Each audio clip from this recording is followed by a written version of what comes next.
Hi friends, ഇന്ന് നമ്മൾ കാണാൻ പോകുന്നത് ഒരു വളരെ ഹെൽത്തി ആയിട്ടുള്ള റെസിപ്പിയാണ് ഓട്സ് ഉപ്പുമ. ഇതിൽ ധാരാളം വെജിറ്റബിൾസും നട്ട്സും ഒക്കെ അടങ്ങിയിട്ടുണ്ട്. അപ്പോൾ ഇതെങ്ങനെയാണ് തയ്യാറാക്കിയതെന്ന് നോക്കാം. അതിന് മുമ്പായിട്ട് ചാനൽ ഇതുവരെ സബ്സ്ക്രൈബ് ചെയ്തിട്ടില്ലെങ്കിൽ ഒന്ന് സബ്സ്ക്രൈബ് ചെയ്തേക്കണേ. ആദ്യമായിട്ട് നമുക്ക് വേണ്ടത് കുറച്ച് കപ്പലണ്ടിയാണ്. 2 ടേബിൾ സ്പൂൺ കപ്പലണ്ടി എടുത്തിട്ടുണ്ട്. പച്ച കപ്പലണ്ടിയാണ്, അതുകൊണ്ടാണ് റോസ്റ്റ് ചെയ്യുന്നത്. ഓൾറെഡി റോസ്റ്റഡ് ആണെങ്കിൽ വറുക്കേണ്ട ആവശ്യമില്ല. അതിൽ കുറച്ച് നെയ്യ് ഒഴിച്ചിട്ടുണ്ട്. 1/2 ടീസ്പൂൺ നെയ്യ് ഒഴിച്ചു. ഇത് നെയ്യില്ലെങ്കിൽ വെളിച്ചെണ്ണ ഒഴിക്കാം. ഇതൊന്ന് നല്ലതുപോലെ റോസ്റ്റ് ചെയ്യണം. അതിൻ്റെ കൂടെ 5 അണ്ടിപ്പരിപ്പ് ഞാൻ എടുത്തിട്ടുണ്ട്. അണ്ടിപ്പരിപ്പൊന്ന് ഗോൾഡൻ നിറമാകുന്നത് വരെ വറുത്തെടുക്കുക. അതിനുശേഷം നമുക്കിത് കോരി മാറ്റാം. ഇനി ഇതിൽ 1 ടീസ്പൂൺ നെയ്യ് ഒഴിക്കാം. നെയ്യില്ലെങ്കിൽ ഏതെങ്കിലും കുക്കിംഗ് ഓയിലാകാം. ഇതിൽ 1/2 ടീസ്പൂൺ കടുകിടാം. കടുക് പൊട്ടുമ്പോൾ കുറച്ച് കറിവേപ്പില ഇടാം. ഒന്ന് ഇളക്കി കൊടുക്കുക. എന്നിട്ട് അതിൽ 1/2 ടീസ്പൂൺ ഇഞ്ചി ചെറുതായി അരിഞ്ഞതാണ് ഇതിടാം. ഇഞ്ചി ഇടുമ്പോൾ ഉപ്പുമാവിന് നല്ല ഒരു മണം കിട്ടും. 1 മിനിറ്റ് ഒന്ന് ഫ്രൈ ചെയ്യാം. ഇഞ്ചി ഒന്ന് മൂക്കട്ടെ. ഇനി ഇതിൽ ചെറിയ കഷ്ണങ്ങളാക്കി ഒരു വറ്റൽമുളകിടാം. ഇത് ഒന്ന് മൂക്കട്ടെ. ഇപ്പോഴെല്ലാം നന്നായിട്ട് ഫ്രൈ ആയിട്ടുണ്ട്. ഇനി ഇതിൽ ആവശ്യാനുസരണം പച്ചമുളക് ചെറുതായി അരിഞ്ഞത് ചേർക്കാം. 1 പച്ചമുളകാണ് ഞാനിത് ചേർത്തത്. ഇനി ഇതിൽ ഒരല്പം മഞ്ഞൾപ്പൊടി ചേർക്കാം. മഞ്ഞളിൻ്റെ പച്ചമണം ഒന്ന് മാറിയതിന് ശേഷം ഇതിൽ 2 ടേബിൾ സ്പൂൺ ചെറുതായി അരിഞ്ഞ സവാള ചേർക്കാം. സവാള ഒരു 2 മിനിറ്റോളം ഒന്ന് വഴറ്റി കൊടുക്കാം.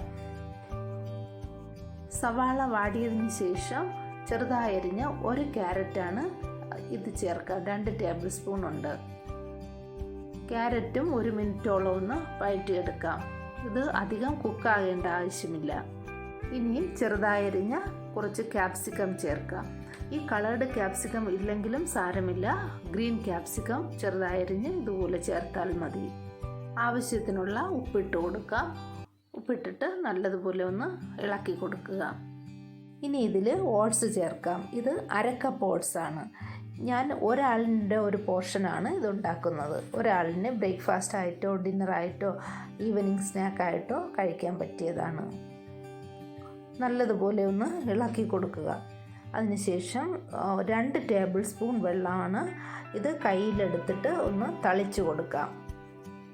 സ്പൂണിൽ ഡയറക്റ്റായിട്ട് ഒഴിക്കുന്നതിനേക്കാളും കയ്യിലെടുത്ത് തളിക്കുമ്പോൾ എല്ലാ ഭാഗത്തും വെള്ളം എത്തും. നല്ലതുപോലെ ഇളക്കി യോജിപ്പിക്കുക. ലോ ഫ്ലെയിമിൽ വെച്ചിട്ട് ആണ് വേവിക്കേണ്ടത്. 2 മിനിറ്റ് അടച്ചു വച്ചിട്ട് വേവിച്ചെടുക്കാം. ഓട്സ് പെട്ടെന്ന് തന്നെ വെന്ത് കിട്ടും. വെള്ളവും ഇത്രയും മതിയാകും. വെള്ളം കൂടുതലൊട്ടും ഒഴിക്കണ്ട. ഇനി ഇത് നല്ലതുപോലെ ഒന്ന് ഇളക്കിയെടുക്കുക. നല്ല സോഫ്റ്റ് ആയിട്ടുണ്ട്. ഇനി ഇതിൽ നേരത്തെ വറുത്ത് വെച്ചിരുന്ന അണ്ടിപ്പരിപ്പും കപ്പലണ്ടിയും ചേർക്കാം. അതുപോലെ കുറച്ച് തേങ്ങയും ചേർക്കാം ഒരു ടേസ്റ്റിന് വേണ്ടി. കുറച്ച് ചെറുതായരിഞ്ഞ മല്ലിയിലയും. ഈ ഉപ്പുമാവിന് ചെറിയ ഒരു പുളി ആവശ്യമാണെന്നുണ്ടെങ്കിൽ ഒരല്പം നാരങ്ങ നീര് ചേർക്കാം. ഞാൻ എന്തായാലും ചേർക്കുന്നില്ല. വളരെ ഹെൽത്തി ആയിട്ടുള്ള ഒരു റെസിപ്പിയാണ്. ഏത് പ്രായക്കാർക്കും കഴിക്കാൻ പറ്റിയതാണ്.